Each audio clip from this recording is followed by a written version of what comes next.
తులవారికి గనక చూసుకున్నట్లయితే ప్రధానంగా మీ రాశి వారికి మీ యొక్క రాస్యాధిపతి అష్టమ స్థానంలో వెళ్ళి ఉన్నాడు. అంటే ఏమిటి? ఈ అష్టమ స్థానంలో ఉన్నప్పుడు లేదా సప్తమ స్థానంలో ఉన్నప్పుడు మనిషి ఇంటి నుంచి దూరంగా వెళ్ళడం, వేరే ప్రాంతానికి వెళ్ళడం జరుగుతూ ఉంటుంది. అయితే ఈ శుక్రుడు మీకు ఏప్రిల్ 19వ తేదీ నుంచి మే 14వ తేదీ వరకు ఈ యొక్క గ్రహస్థితి ఉంది, గుర్తుపెట్టుకోండి.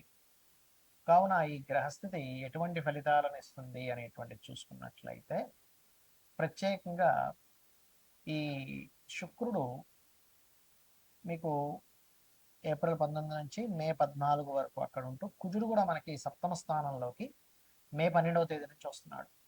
కాబట్టి ఈ యొక్క గ్రహస్థితి ఎటువంటి ఫలితాలను ఇవ్వనుంది, ఏ దేవతారాధన చేసుకోవాలి, దేశకాల పరిస్థితులను బట్టి ఎటువంటి ఫలితాలు ఉంటాయి, మీ పర్సనల్ చార్ట్లో శుక్రుడు 12 భావాల్లో ఉండేటువంటి ఫలితాలు మీకు కలుగుతాయి అనేటువంటి అంశాలు చెప్తుంది. నేనైనప్పటికీ చెప్పిస్తుంది సాక్షాత్ లలిత అమ్మవారిగా భావిస్తూ ఆ లలితాంబిక అమ్మవారి యొక్క అనుగ్రహం మీకు పరిపూర్ణంగా కలగాలని ఆస్పత్తి కోరుకుంటూ, ఇక్కడ ప్రకృతి పరంగా చూసుకుంటే చాలా విచిత్రమైన మార్పు. విపరీతమైన ఎండలు వస్తూ సడన్గా పెద్ద వర్షాలు వస్తుంటాయి. చూస్తూ ఉండండి కావాలంటే.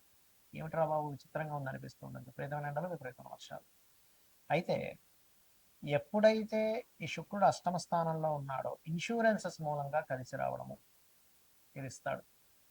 అదేవిధంగా మరొక విషయం ఏంటంటే ఈ అష్టమ శుక్రుడు కొన్ని సీక్రెట్ అఫైర్స్ కూడా క్రియేట్ చేస్తూ ఉంటాడు. కాబట్టి ఈ యొక్క విషయంలో చాలా జాగ్రత్తగా ఉండాలి.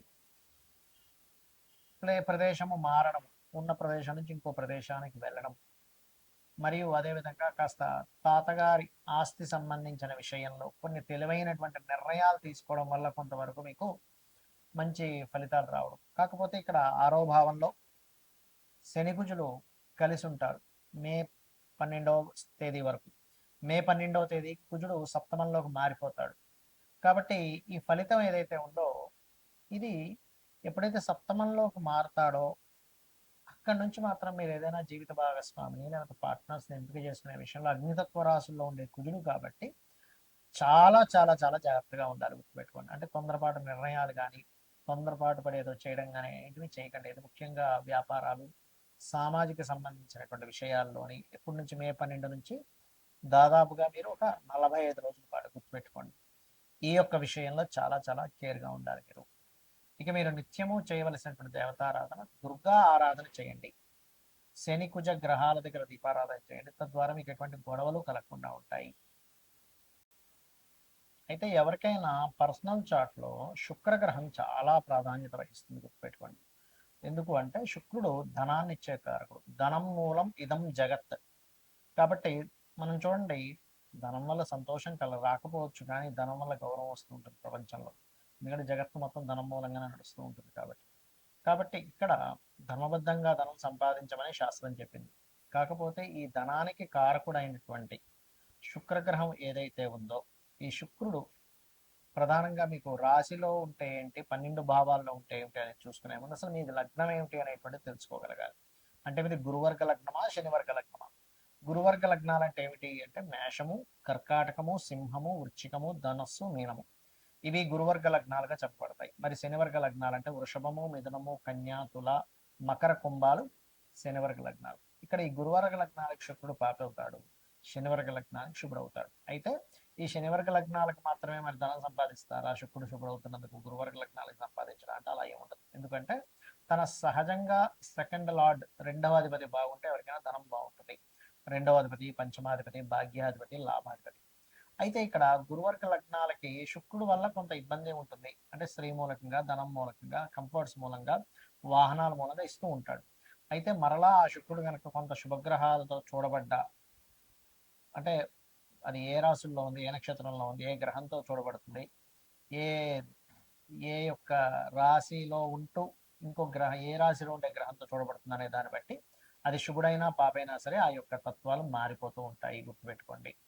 అయితే ఇక్కడ మీరు అర్థం చేసుకోవాల్సిన అంశం, మీకు ఉదాహరణకి లగ్నంలో శుక్రుడు ఉన్నాడు అనుకోండి, ఎవరికైనా అది గురువర్గ లగ్నం అయితేనేమో కొన్ని ఎక్కువ అధిక కంఫర్ట్స్ వల్ల వాళ్ళ దేహం పాడవుతూ ఉంటుంది. అదే కనుక శుక్రుడు మంచివాడు అనుకోండి, మీ లగ్నానికి లగ్జరీ లైఫ్ ఖచ్చితంగా అనుభవిస్తాడు. ఇక్కడ ఏమవుతుంది, లగ్జరీ వల్ల పాడవడం ఉంటుందంటే ఎప్పుడు సుఖంగా నిద్రపోతూ ఉన్నాడు, ఎప్పుడు కూర్చొనే ఉంటున్నాడు అనుకోండి, ప్రాబ్లం కదా. అలా కాకుండా కొంచెం ఎక్సర్సైజులు కూడా చేస్తూ ఉన్నప్పుడు ఆ దేహానికి మంచి చేస్తాడు శుక్రుడు కనుక శుభుడైతే.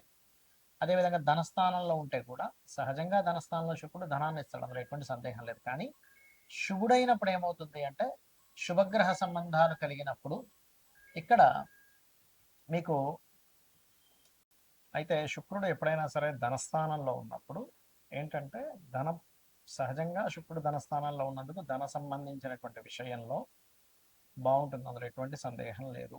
కాకపోతే శుభుడైతే మరింత చక్కగా ధనయోగాన్ని పెంచుతూ ఉంటాడు. అయితే ఇక్కడ ఏ ఆధిపత్యం కలిగి ఉండి ఆ ధనస్థానంలో ఉన్నాడో వాటి మూలంగా, అంటే 4వ అధిపతి శుభత్వం వచ్చి 2లో ఉంటే క్రియేటివ్ మూలంగా, లేకపోతే రియల్ ఎస్టేట్ మూలంగా, కన్స్ట్రక్షన్స్ మూలంగా, వాహన సంబంధంగా మీకు ధనయోగాన్ని అనేటువంటిది ఇస్తాడు, గుర్తుపెట్టుకోండి.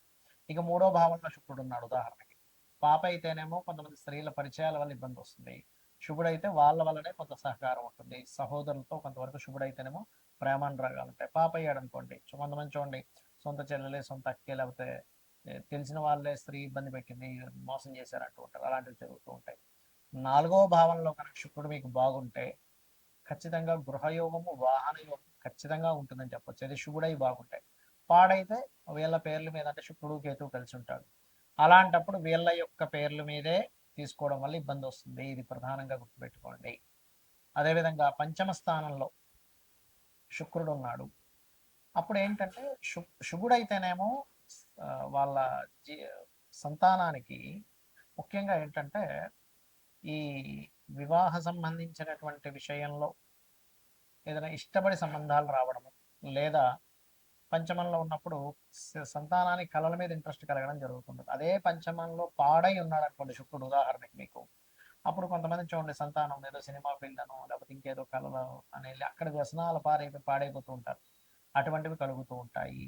అది ఇక ఇక్కడ ఏంటంటే మీరు కాన్సెప్ట్ అర్థం చేసుకోవాలి. శుక్రుడు శుభుడా పాప, పాప అయితే మరింత పాడైపోయి ఉన్నాడా, శుభుడైనా సరే శుభత్వాన్ని ఇచ్చే దాంట్లో లేకుండా ఎక్కువ పాడైపోయాడా, బాగున్నాడా అనేది ప్రధానంగా చూసుకోవాల్సిన అంశం. ఇప్పుడు ఈ శుక్రుడు 6లో ఉన్నాడు అనుకోండి, ఎవరికైనా శుక్రుడు 6లో ఉన్నా 11లో ఉన్నా ముఖ్యంగా వివాహ జీవితం మీద ఎఫెక్ట్ చూపిస్తాడు. కాబట్టి వివాహ సంబంధించినటువంటి అంశంలో ఎక్కువ ఇబ్బందినిస్తూ ఉంటాడు. అలాగే మనకి కామన్గా ఈ యొక్క శుక్రుడు సప్తమ స్థానంలో ఉంటే ప్రేమ వివాహం అనుకుంటా, కానీ ప్రతిసారి ప్రేమ వివాహం వాళ్ళని రూల్ లేదు. పాప అయితే ప్రేమ మూలంగానే ఇబ్బంది పడతాడు వివాహం చేసుకుందాం. కొంతమంది చూడండి ప్రేమించానండి కానీ దాని తర్వాత చాలా ఇబ్బంది పడ్డాను అంటూ ఉంటారు, ఇటువంటివి జరుగుతూ ఉంటాయి.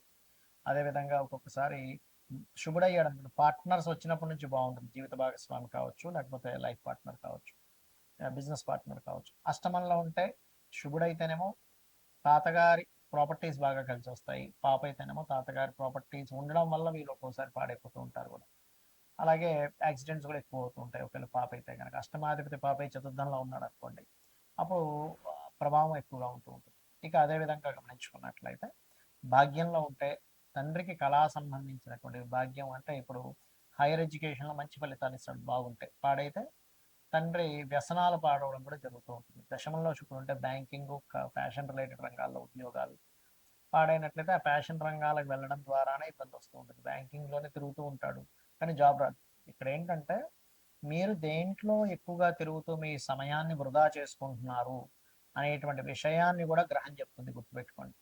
అలాగే లాభస్థాన శుక్రుడు, ఇందాక మనం చెప్పుకున్నాం వివాహ జీవితం, వివాహ సంబంధించిన విషయాలకు మంచిది కాదు అని.